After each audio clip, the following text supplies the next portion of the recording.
안녕하세요입니다. 젓갈축제로 유명한 논산시 강경읍에 왔습니다. 오늘은 이곳 강경의 과거와 현재를 통해 풍수지리에서 물이 어떤 역할을 하는지를 살펴보려고 합니다. 강경은 대구, 평양과 함께 조선 3대 시장 중 하나로 손꼽혔던 번성한 도시였습니다. 그 번영의 핵심에는 바로 금강이라는 강물이 있었습니다. 이중환 선생의 택리지 충청도 편을 보면 금강수계가 충청도를 관통하지만 공주 동쪽에서는 물이 얕고 물살이 거세어 배 통행이 어렵다고 기록되어 있습니다. 그러나 강경에서는 배가 쉽게 드나들 수 있었고 이로 인해 산골과 바닷가 사람들이 이곳에서 서로 물건을 교환하며 거대한 시장이 형성되었다고 합니다. 고기잡이철이 되면 마을 전체에 비린내가 가득했고 크고 작은 배들이 줄지어 섰다고 전해집니다. 제가 기억하는 50년의 강경은 황석어와 대나무 소쿠리입니다. 일명 황색이라고 불리는 황석어는 봄이면 강경장에서 사와 조림을 하고 말린 황석어는 여름에 구워 먹었습니다. 그리고 가을 김장을 위해 젓갈을 담갔습니다. 밥솥에서 살짝 찐 황석어 젓갈은 어머니가 그리울 때 떠오르는 음식 중 하나입니다. 반찬이 풍족하지 않던 시절에 먹었던 짜디짠 황석어 젓갈은 고향의 아련한 추억입니다. 또 하나의 기억은 대나무 소쿠리입니다. 대나무는 온도에 민감하여 북방 한계선이 있습니다.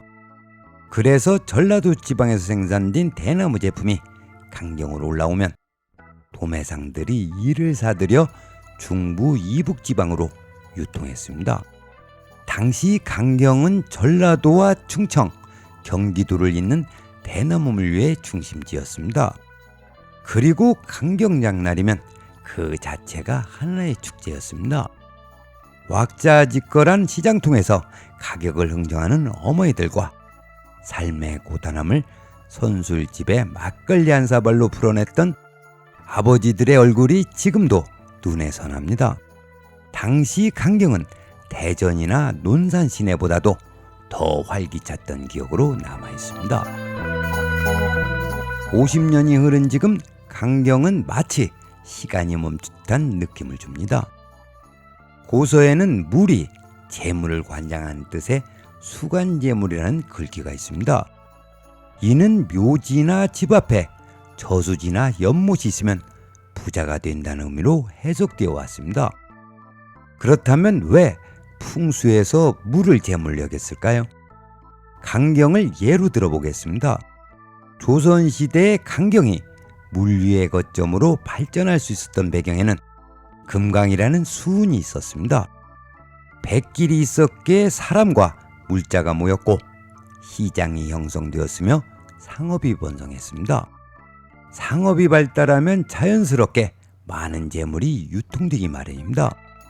따라서 물이 곧 재물이라는 논리는 당시 시대적 배경에서는 충분히 납득이 가는 개념이었습니다. 그러나 금강은 오늘도 변함없이 흐르고 있습니다. 그럼에도 불구하고 강경은 더 이상 물류의 중심지 역할을 하지 못하고 있는 것이 현실입니다. 과거와 동일한 강줄기가 흐르고 있음에도 조선 3대 시장이었던 강경의 영화는 이미 사라진 지 오래입니다. 왜 이런 결과가 발생했을까요? 그것은 바로 교통의 변화 때문입니다. 육로가 발달하기 이전에는 수로가 가장 중요한 운송수단이었기에 물가 주변에 시장이 형성되고 물류의 중심지가 되었습니다. 물이 곧 재물의 원천이었던 셈입니다. 그러나 오늘날에는 도로와 철도 등 육상교통이 주된 물류수단이 되면서 물류의 거점이 육로를 따라 재편되었습니다. 그렇다면 현대에 들어와서는 수관재물이 아니라 도로가 재물을 관장한다는 도관재물이라고 해야 할지도 모르겠습니다. 사람이 살아가는 데 있어 재물은 매우 중요합니다. 그래서인지 명당발복에 우선순위를 재물에 두는 경향이 있고 수관재물이란 말을 풍수의 진리인 양 받아들인 경우가 많습니다. 하지만 분명히 말씀드릴 수 있는 것은 경제적 활동을 위한 물과 풍수에서 요구하는 물은 본질적으로 다르다는 사실입니다. 과거 상업활동이 활발했던 시절에는 수루가 곧 생계 기반이었기에 수관재물이라는 개념이 자연스럽게 생겨났습니다. 그러므로 수관재물이란 먹고 살기 좋은 지역, 곧 경제활동에 유리한 지역으로 이해하는 것이 타당합니다. 반면 풍수에서 요구하는 물은 오직 해수기에 있습니다. 묘지 앞에 연못이 있다고 해서 반드시 재물이 들어오는 것도 아니고 집 앞에 큰 호수가 있다고 해서 큰 부자가 되는 것도 아닙니다. 음택이든 양택이든 진열의 조건을 완벽하게 갖춘 명당 자리에 조상을 모시거나 집을 지어 살아야만 비로소 발복을 기대할 수 있습니다. 이때 중요한 조건은 진열과 응하는 수기처가 반드시 존재해야 하며 수기처는 필히 개숙지를 실현해야 합니다. 이는 음택과 양택 모두에 공통적으로 적용되는 원칙입니다.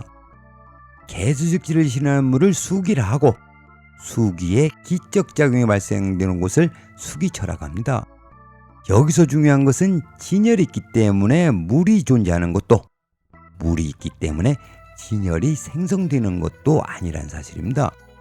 산과 물의 관점에서 보면 산은 정적이어서 음에 속하고 물은 동적이어서 양에 해당합니다. 그러나 기적작용에서 보면 내림을 타고 내려오는 생기는 솟아오르는 양의 성질로 건괴에 해당합니다. 그리고 개숙지를 실현하는 수기는 가라앉는 음의 성질로 곤괴에 해당합니다. 이때 두 교인이 만나 조화를 이루면 진열을 생성하게 됩니다. 이것을 궤로 표현하면 하늘과 땅의 조화, 남녀의 지극한 사랑을 상징하는 지천택괴입니다. 음양이가 교합하면 생명을 잉태하듯 내룡을 타고 내려온 생기가 수기를 만날 때 비로소 진열이 형성됩니다. 이것이 바로 풍수에서 개숙지를 실현하는 물의 역할이며 생기와 수기는 진열 생성에 있어 둘이 아닌 하나라는 것을 말씀드립니다. 그럼 오늘의 이야기를 정리하겠습니다. 이리저리 흘러다니는 물과 화폐의 유통이 비슷하므로 물이 곧 돈이라고 해서는 안 됩니다. 그것은 이치에 맞지 않는 풍수논리입니다. 마지막으로 이증환 선생의 택리지는 풍수적 명당이 아닌 경제적으로 사람이 살기 좋은 곳을 이야기했다는 것을 말씀드립니다. 오늘은 여기까지 하겠습니다. 시청해 주셔서 감사합니다.